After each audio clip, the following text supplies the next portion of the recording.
Sir பொதுவாக parenting அப்படின்றது ஒரு மிக முக்கியமான லெகசி சார், மிகப்பெரிய லெகசியும் கூட. ஏன்னா ஒவ்வொரு ஜென்ரேஷன் கடந்து அந்த பேரண்டிங் வந்து எப்படிலாம் நம்ம வந்து பண்ணுறோமோ அதுக்கேற்ற மாதிரி பசங்க வளருவாங்க அப்படின்றது இங்கே இருக்கக்கூடிய நம்பிக்கை. நம்ம நிறைய இதை பார்த்துருக்கோம் எப்படிலாம் பேரண்டிங் ஒர்க் அவுட் ஆயிருக்கு அப்படின்ட்டு. இந்த கிராண்ட் பேரண்டிங்னு வரும்போது தான் என்னென்ன மாதிரி சிக்கல் வரும் அப்படின்னா அவங்களுக்கு என்னென்ன பொறுப்புகள் இருக்கும். ஆனால் இப்போ இருக்கக்கூடிய கிராண்ட் பேரண்டிங் வந்து அவங்களோட பசங்க தனி கொடுத்தனம் போயிடுறாங்க, பேர பசங்களை பார்க்க முடியல. அப்போ அந்த கிராண்ட் பேரண்டிங் வந்து பேர குழந்தைங்களுக்கு மிஸ் ஆகுது, அந்த ஒரு சிக்கல் அவங்களுக்கு இருக்கும்.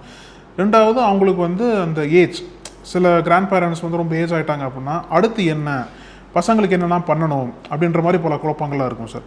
ஸோ இந்த குழப்பத்தோடவே யாருன்னா உங்களுக்கு வந்து அணுகியிருக்காங்களா? நீங்கள் என்னென்ன மாதிரி தீர்வுகளை கொடுத்துருக்கீங்க சார்? அந்த இடத்துக்கு நான் வரேன். அதுக்கு முன்னாடி ஒரு தனியார் மருத்துவமனை வந்து அவங்களோட கஸ்டமர்ஸ் கிளைண்ட்ஸுக்கு வந்து என்ன மாதிரியான ப்ரோக்ராம் பண்ணலான்னு என்கிட்ட கேட்டாங்க. ஓகே. அவங்க வந்து ஐ ஹாஸ்பிட்டல். ஓகே. ஸோ நான் சொன்னேன், தாத்தா பாட்டியாக இருக்கிறவங்களுக்கு தான் இதனுடைய தேவை அதிகம். கிளைண்ட்ஸ்னா பேஷண்ட்ஸ் ஆமாம், எக்ஸிஸ்டிங் ஏற்கனவே வந்தவங்க. ஓகே. அது மாதிரி உங்கள்கிட்ட நிறைய பேர் வந்திருப்பாங்க.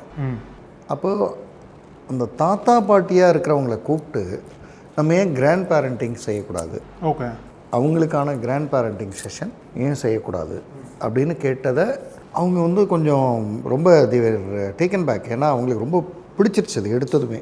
ஓகே. இப்படி ஒன்று நாங்கள் எப்படி யோசிக்காமல் போனோன்னா அப்புறம் அவங்க பேசி போர்டிலெலாம் பேசிட்டு then we started that with in Nashik, Pune, அங்கே மகாராஷ்டிரா, அங்கே ஸ்டார்ட் பண்ணி அப்புறம் புனேக்கு வந்து அப்புறம் மும்பையில் வந்து அப்புறம் அது கிட்டத்தட்ட அவங்களோட பிரான்ச்சஸில் எல்டர்ஸை மட்டும் கூப்பிடுவோம். ஓகே. ஒரு சின்ன ஆக்டிவிட்டி மட்டும் சொல்கிறேன். இதில் வேறு ஆக்டிவிட்டியை விட்டுருவோம். ஆக்டிவிட்டியோட எண்ட் பாயிண்ட் வந்து எல்லோரும் சிரிப்பாங்க, சிரின்னு சிரிப்பாங்க. அதாவது இதுக்கு மேலே சிரிக்க முடியும், கண்ணிலலாம் தண்ணி வந்துருச்சு, ரொம்ப நாள் கழித்து நான் சிரிக்கிறேன் அப்படின்லாம் சிரித்து முடிப்பாங்க. அப்போ நான் அவங்கள்ட்ட அந்த சிரிக்கிற டைமில் கேட்குற ஒரு கேள்வி, எல்லாம் சிரிச்சிட்டு இருக்கும்போது, ஓகே, இது மாதிரி மகனையோ மகளையோ பேரனையோ பேத்தியையோ நீங்கள் கடைசியாக எப்போ சிரிக்க வச்சிங்க? ஏன்னா அதாவது டைரக்ஷன் கொடுக்குறேன்ற பேரில் திட்டுறது நடந்துடும். ஆமாம். அனுபவத்தை வாங்கிக்கன்னு சொல்லி டாமினேட் பண்ணுறது நடந்துடும். அல்லது ஆற்றாமை, நான் சொன்னால் எவன் கேட்குறான் அப்படின்னு அந்த ஆற்றாமை நடந்துடும். ஆனால் ஒரு காலத்துலேயும் என் பையனை நான் சிரிக்க வைக்கணும், என் பேர பிள்ளையை நான் சிரிக்க வைக்கணுன்ற அந்த இடத்துக்கு நாம் வர்றதே இல்லை. இப்போ நான் தெரியாமல் கேட்குறேன், அப்படி சிரிக்க வச்சா என்ன தப்பு? ஓகே. இல்லை அது என்னோடய இயல்பு இல்லை, நான் எப்பவும் கொஞ்சம் கரடு முரடாக தான் இருப்பேன். அங்கே தான் கிராண்ட் பேரண்டிங் வருது. அந்த இயல்புக்கு நம்ம போகணும். போகலைன்னா அந்த வாழ்க்கை என்னன்ற. கரெக்ட்.